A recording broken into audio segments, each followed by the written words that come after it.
मन की एकाग्रता। एक शहर में मालती नाम की एक औरत रहती थी। उनके घर से थोड़ी ही दूरी पर एक मंदिर था। उस मंदिर में वह बहुत सालों से दर्शन करने जाती थी। भगवान का दर्शन करती थी, कुछ देर बैठती थी, पुजारी जी से थोड़ी बातचीत करती थी और वापस अपने घर लौटती थी। लेकिन एक दिन मालती दीदी अपने घर जाने के लिए निकली। तब वह कुछ परेशान नज़र आ रही थी। उसने उस दिन पुजारी जी से भी बात नहीं की। उनके मन में कुछ उथल पुथल चल रही थी। पुजारी जी भी सोच रहे थे कि आज मालती दीदी बिना बात किए कैसे क्या निकल गई। मालती दीदी का सोचना था कि मंदिर में जाने से मन को शांति मिलती है और मन प्रसन्न हो जाता है, इसलिए वह प्रतिदिन मंदिर जाती थी। लेकिन उस दिन के बाद 4-5 दिन तक वह मंदिर नहीं गई। 4-5 दिन के बाद वह मंदिर गई। उसने भगवान का दर्शन लिया। आज भी वह पुजारी से बिना बात किए घर जाने के लिए निकल ही रही थी। उतनी देर में पुजारी जी का ध्यान उनकी तरफ गया। उन्हें रोककर पुजारी जी ने उनसे पूछा कि मालती दीदी, क्या आपकी तबीयत ठीक नहीं है? उसने जवाब दिया कि मेरी तबीयत तो ठीक है, आप कुछ दिनों से मंदिर नहीं आ रही है, इसलिए मुझे लगा कि आपकी तबीयत ठीक नहीं है। मालती दीदी ने पुजारी जी से कहा कि कुछ दिनों से मुझे ऐसे लग रहा है कि मैं जब भी मंदिर में आती हूँ तो मुझे पहले जैसी शांति नहीं मिलती और मन को प्रसन्नता महसूस नहीं होती।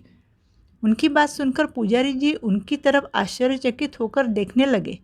पुजारी जी उनसे सवाल करते हैं कि आप क्या बोलना चाहती है? मुझे कुछ भी समझ में नहीं आ रहा। तब मालती दीदी कहती है कि मैं जब दर्शन करने आती हूँ तो दर्शन करने के बाद मुझे नज़र आता है कि मंदिर के परिसर में सब लोग कुछ ना कुछ करते हुए नज़र आते हैं। जैसे कि कोई फ़ोन पर बातें करता रहता है तो कोई मोबाइल में देखता रहता है। कितनी सारी औरतें एक साथ बैठकर दूसरों की बुराइयां करती रहती है। यह सब देखकर मुझे अच्छा नहीं लगता। पुजारी जी ने कहते हैं कि मुझे तो ऐसा कुछ भी नज़र नहीं आता। मालती दीदी उनसे कहती है कि आपका मन सब पूजा पाठ में लगा रहता है, इसलिए आपको कुछ भी नज़र नहीं आता। यह सब बातें सुनकर पुजारी जी थोड़ी देर सोच में पड़ जाते हैं। फिर उन्हें एक कल्पना सूझी।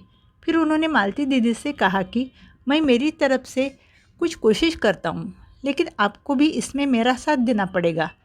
मालती दीदी ने यह बात मान ली।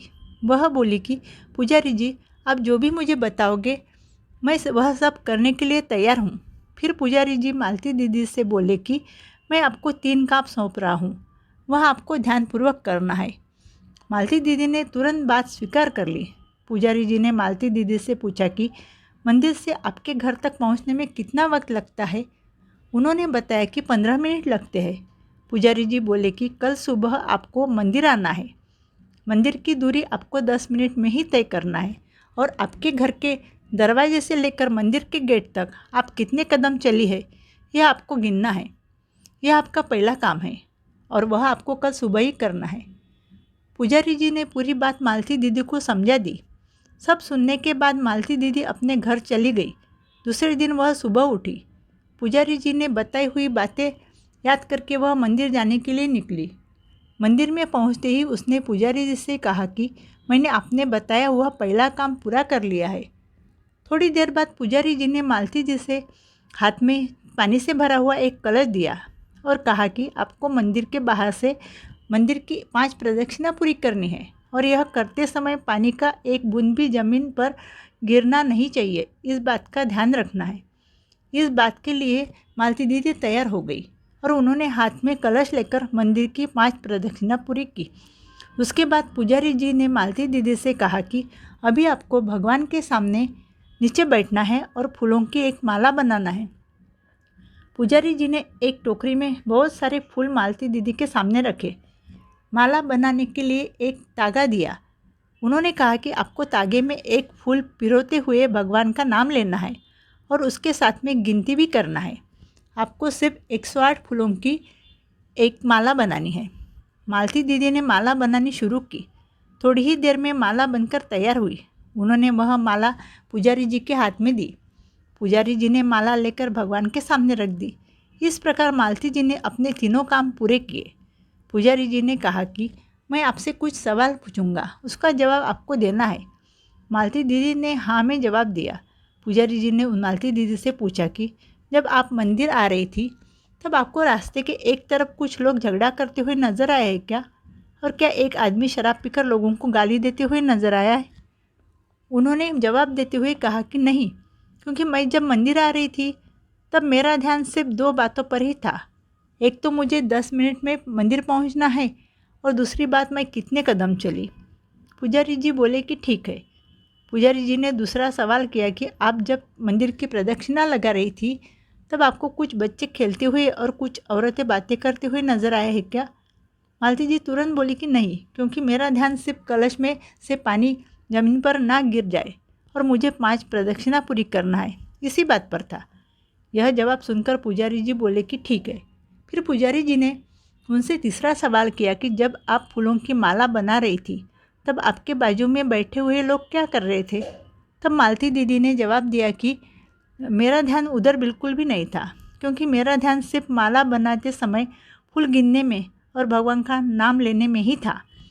मालती दीदी की यह जवाब सुनकर पुजारी जी बोले कि आप आज एक बात तो समझ चुकी होंगी कि मन की एकाग्रता से किया गया काम करते समय हमारा ध्यान दूसरी ओर नहीं जा सकता। मैं भी जब पूजा पाठ करता हूँ तब मेरा ध्यान भी दूसरी तरफ कहीं भी नहीं रहता। दूसरी बात आपने जो बोली थी कि मंदिर के परिसर में कुछ लोग मोबाइल में देखते रहते, तो कोई फ़ोन पर बात करता है और कुछ औरतें एक साथ बैठकर दूसरों की बुराइयां करते हैं। इस बात पर मैं विश्वास नहीं करता, क्योंकि कुछ लोग अपने मोबाइल में देखकर चालीसा स्तोत्र या श्लोक पढ़ते हुए मैंने देखे हैं।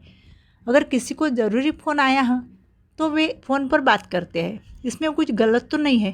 और कुछ औरतें एक साथ बैठकर अपना सुख दुख बांटते हैं, अपनी अपनी परेशानी एक दूसरों को बताते हैं, तो उनका मन हल्का हो जाता है और इसके अलावा कुछ अच्छी बातें भी करते हैं। लेकिन यह सब लोग जब भगवान के सामने 5 मिनट आंखें बंद करके बैठते हैं तब वे शांति से बैठे हुए नज़र आते हैं। उनका ध्यान और कहीं नहीं रहता, ऐसा मुझे नज़र आता है। अगर हमारा ध्यान भगवान की तरफ हो तो हमारे बाजू में क्या चल रहा है इससे हमें कोई तकलीफ़ नहीं होनी चाहिए। मुझे ऐसा लगता है कि मंदिर आने के बाद मन की एकाग्रता हो तब प्रसन्न लगता है और मन को शांति मिलती है। और यह बात आज आपने भी महसूस की होंगी। मालती दीदी ने आज अपनी गलती स्वीकार की और पुजारी जी से उस बात के लिए माफ़ी मांगी। अगर हमारा ध्यान खुद की ज़िंदगी में हमें क्या करना है उसकी तरफ रहे तो दूसरे क्या कर रहे हैं यह हमें सोचना नहीं चाहिए। अगर आपको मेरी कहानी पसंद आई है तो प्लीज़ लाइक कीजिए, शेयर कीजिए और सब्सक्राइब कीजिए। Thank you.